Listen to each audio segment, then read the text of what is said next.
And ladies and gentlemen, welcome to this last day of November. Well, 30th of November 2022. Hey, this year has just flown by, or is it just me?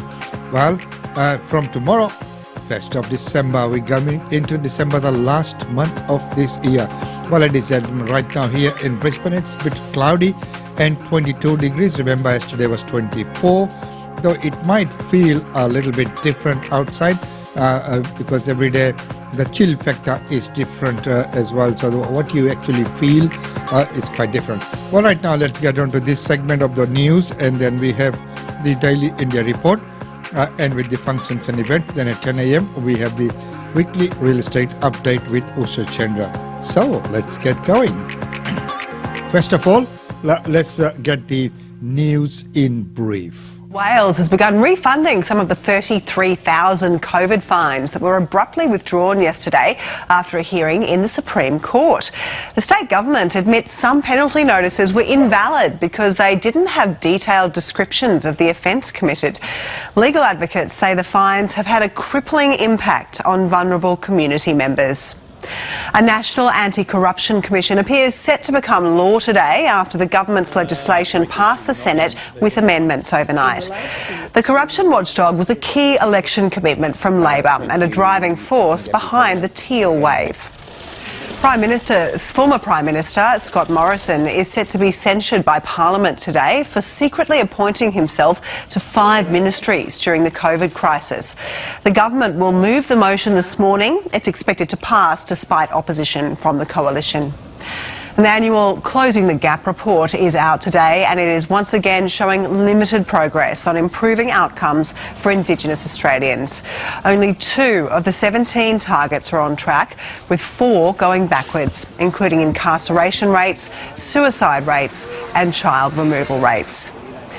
Around 8,000 residents of Grafton on the New South Wales North Coast have been told to stay indoors after a fire at a car wrecking yard sent plumes of toxic smoke over the region. More than 60 firefighters have been battling the blaze. And really thick black cloud up there. Well, it could be toxic from that car yard. Well, right now, as we know, that was the news in brief. The government is going to cap the wholesale gas prices very soon. So here's that report. If Australia is to be a country that makes things, cheap energy is critical. Does it really take us as a country to publicly cajole and browbeat them? Ed Husick again singling out the gas companies for supersizing their profits at the expense of businesses and households. They'll propose nothing and oppose everything. If we don't get a solution wrapped up by Christmas, we're going to see many good quality workers out of a job. But an intervention is to be revealed soon.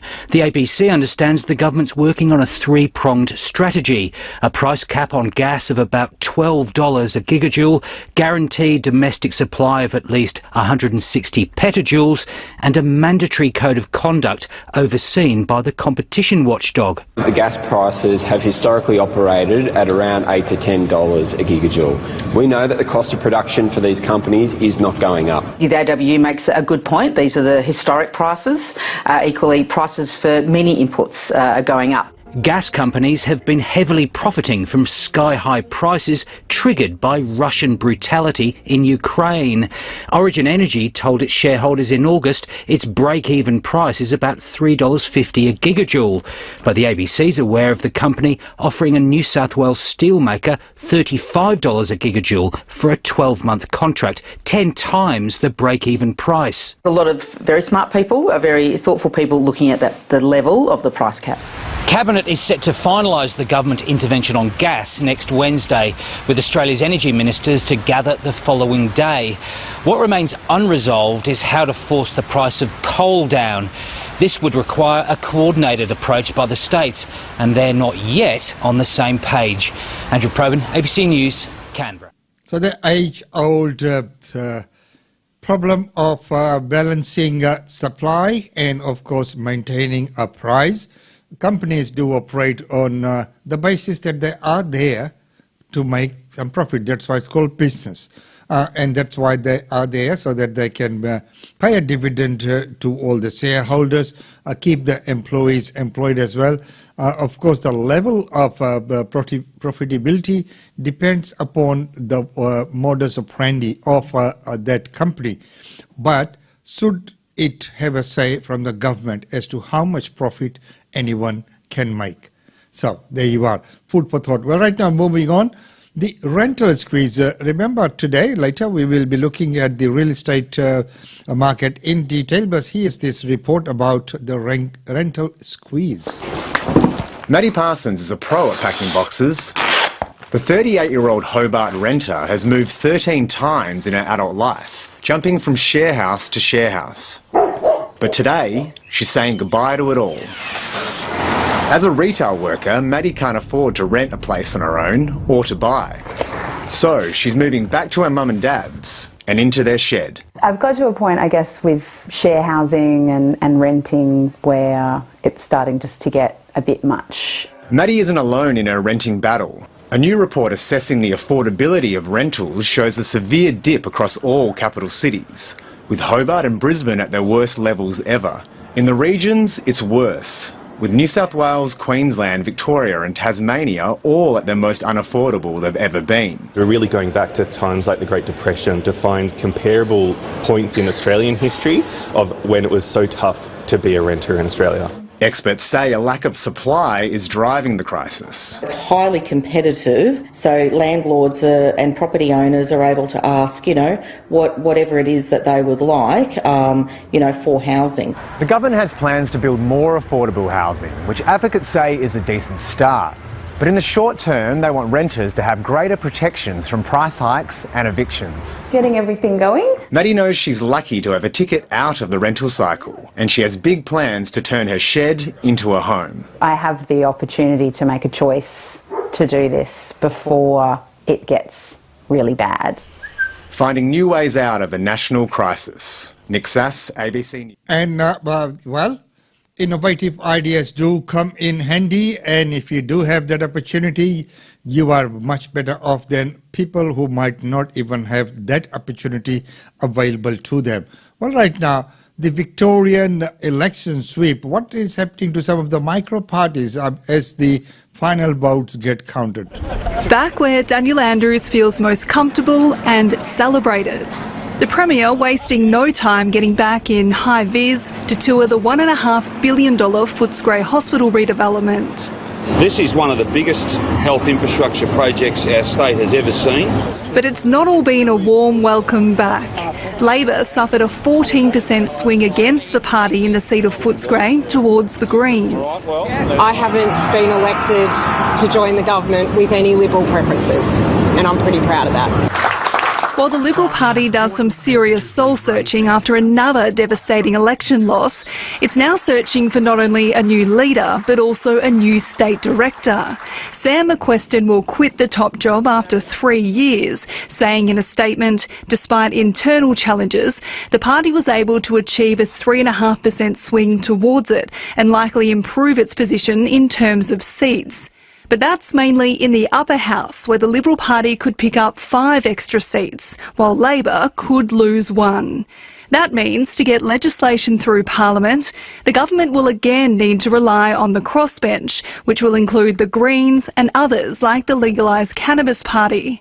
Reason Party leader Fiona Patten is in a battle with controversial former Labor MP Adam Somyurek for a crucial seat. You couldn't think of two sort of more wildly different people. 4 micro parties are likely to disappear from the upper house, including Derryn Hinch's Justice Party and the Liberal Democrats, as well as 2 that helped to pass last year's pandemic legislation, the Transport Matters Party and Sustainable Australia Party. Whatever the upper house is, in terms of its makeup, that crossbench will work with them. There are still 7 seats in the lower house that are too close to call. Bridget Rollison, ABC News, Melbourne. Too close to call, that's right. So it will be interesting to see what happens with all the minor parties along there as well.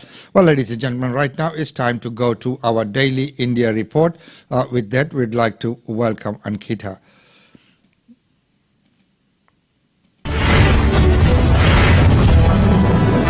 Welcome to the Daily India Report. That brings you reports, interviews, features and more on India and the Indian diaspora. India and France discuss future collaborations and co-production opportunities in the defence field during the 4th India-France Annual Defence Dialogue in New Delhi. India and France on November 28 discussed future collaborations and co-production opportunities in the defence field with a focus on Make in India. Defence Minister Rajnath Singh held the 4th India-France Annual Defence Dialogue with French Minister of Armed Forces Sébastien Lecornu in New Delhi. A wide range of bilateral, regional defence and defence industrial cooperation issues were discussed in the dialogue. The two ministers agreed that the technical groups from both countries should meet early next year and take the key cooperation issues forward. The two sides reviewed the ongoing military-to-military cooperation, which has increased substantially in recent years. They discussed means to strengthen maritime cooperation and increase the scope and complexity of bilateral exercises. They noted with satisfaction that India and France recently held their bilateral air exercise Garud at the Air Force Station Jodhpur successfully. The ministers recognized their convergences on a number of strategic and defence issues and shared the commitment to work together on enhancing cooperation in bilateral, regional and multilateral fora with a focus on the Indo-Pacific region. As part of his visit to India, the French minister made a day-long trip to the headquarters of the Southern Naval Command and visited India's first indigenous aircraft carrier INS Vikrant. He said he was highly impressed with INS Vikrant. France is one of India's most trusted strategic partners, and the two countries are looking forward to celebrating 25 years of the strategic partnership in 2023. The US Embassy in India has announced that it will open new slots for visa applicants in the category who are eligible for waivers. Good news for Indians seeking B1, B2 visas. The US Embassy in India on November 28 announced that it will open new slots for visa applicants in the category who are eligible for waivers. The US Embassy in India tweeted, looking for a B1, B2 interview waiver visa appointment. Good news. We have opened a number of B1, B2 interview waiver appointments for the coming month in Delhi, Mumbai and Chennai. Book now in time for holiday travel. At present, the wait time for an appointment for B1, B2 interview waiver appointments is 233 days in Delhi, 297 in Mumbai and 171 days in Chennai. The waiting time for first-time applicants of B1 and B2 visas in India has gone up to almost 3 years. The queue for US visas for Indians has been exceptionally long since the country resumed application processing post-pandemic. Notably, in the past 2 months, the US has taken numerous steps to reduce the waiting period for Indians. But given the huge backlog due to the pandemic travel ban and the huge number of applications from the country, it is expected to take several months before the interview appointment wait period falls. Embassy officials advise that Indian applicants facing almost 1,000 days of interview wait time in India should keep applying. Once the line starts moving and wait time drops, they can advance their interview date without any fees.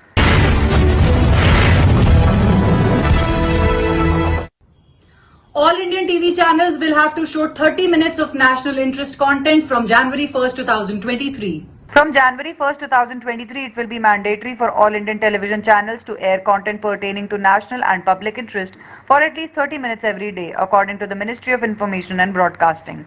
The New Year's date came after several rounds of deliberations, and a final go-ahead to the proposed plan will happen in another meeting. The Indian Ministry had earlier this month approved the guidelines for unlinking and downlinking of television channels in India, under which this new rule was put forward. It obligated all private TV channels to run at least 30 minutes of programs daily on issues of national importance and social relevance. This rule will, however, not be applicable for sports, foreign and wildlife channels, the ministry said. While the rest of the rules under the new guidelines came into effect on November 9th, the TV channels were given some time to come up with national interest content in relation to their own programs. The themes of national importance include education and the spread of literacy, health and family welfare, agriculture and rural development, science and technology, the welfare of women, weaker sections of society, protection of the environment and of cultural heritage and national integration.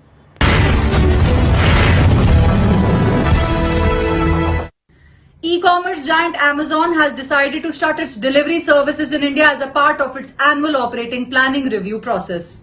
E-commerce giant Amazon has decided to shut its distribution services in India after closing its food delivery and education service.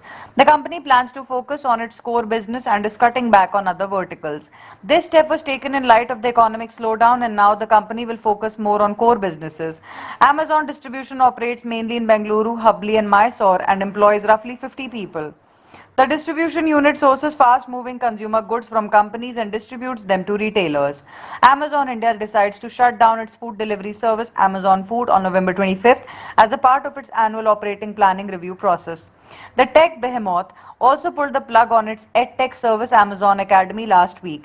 Amazon Academy was launched by the company during the COVID-19 lockdown when EdTech companies like Baiju, Unacademy, Vedantu and others witnessed a boom. The company was summoned by the Indian Labour Ministry last week for a hearing regarding its voluntary separation program, a plan under which Indian employees were urged to exit from the company in lieu of certain monetary benefits.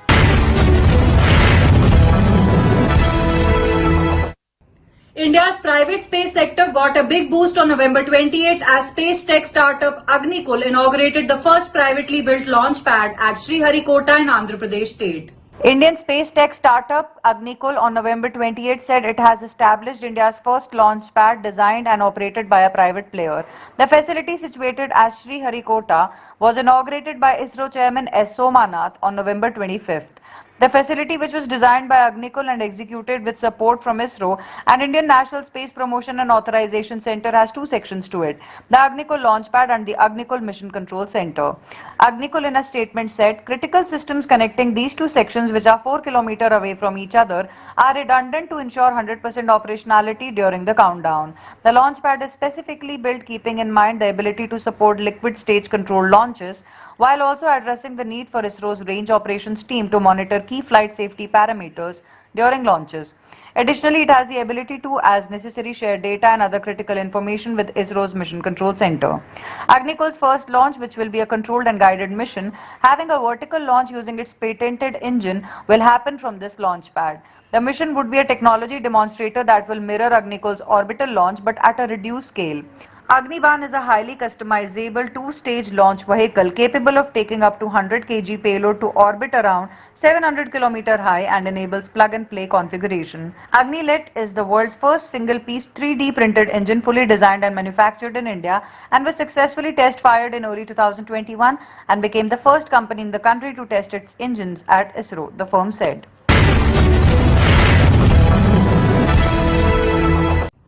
The Indian Aviation Ministry has announced 2 new international flight routes connecting the northeastern states of Manipur and Tripura to Myanmar and Bangladesh respectively.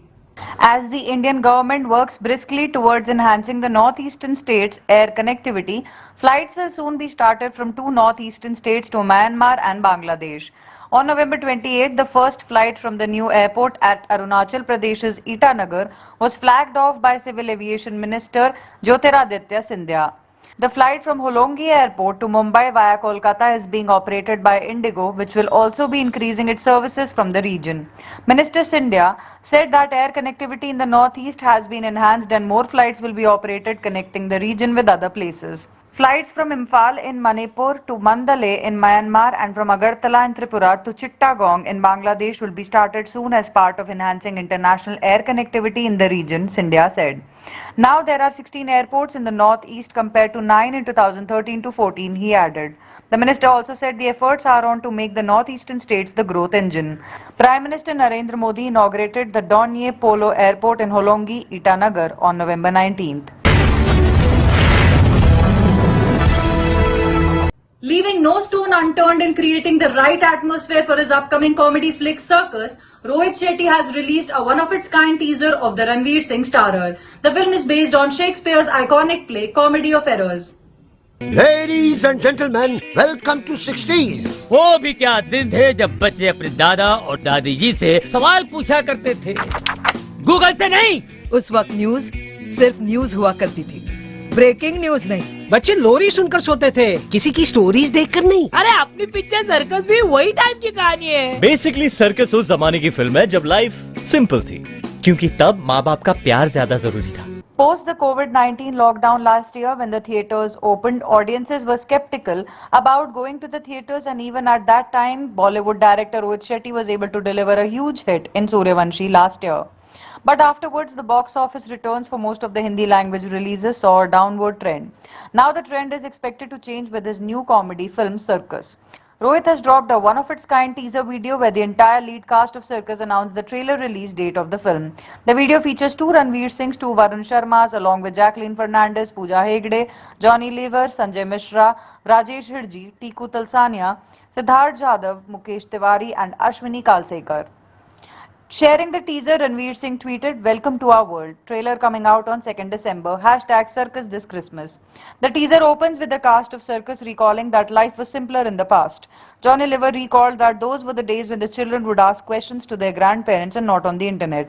Tiku Talsania added kids would listen to bedtime stories and not watch Instagram stories on their bed. Siddharth Jadhav concludes their walk down memory lane by revealing that Circus is also an old school tale.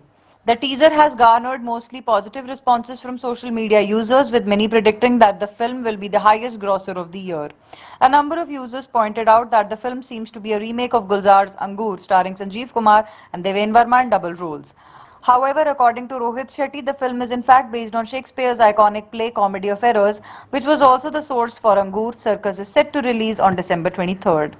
अरे लेकिन सबको ये बताओ circus आ कब रही है? अरे ये तो सबको पता है, सर्कस क्रिसमस पर आ रही है। हाँ, ट्रेलर कब आ रहा है ये बताओ। मेहरबान कदरदान, थाम ये दिल संभालिए होश, क्योंकि सर्कस का ट्रेलर आएगा, बहुत जल्द आएगा। नखरे दिखा। अबे जल्दी बोल, कल सुबह पनवेल निकलना है। सर्कस का ट्रेलर आएगा 2 दिसंबर। लेकिन आपको ले जाएगा सीधा 1960s में। बिल्कुल सही कहा मेरे गरीबों के Malinga. चलेंगा चलेंगा। That's all for this bulletin of the Daily India Report.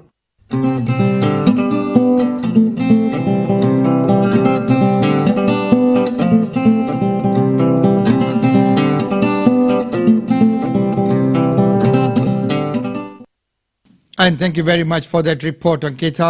Well, there's something to look forward to this Christmas with the forthcoming circus. Quite interesting by the looks of it, and from the predictions that it will make a lot of money, be a very good grosser. Well, right now, ladies and gentlemen, it's time to go to all our functions and events.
Well, ladies and gentlemen, that's about all we have time for you in this segment. Don't forget that we are back at 10 a.m. with the real estate update with Usha Chandra of GlobeNet Realty. We'd love to see you all then. It's been wonderful having your company as usual.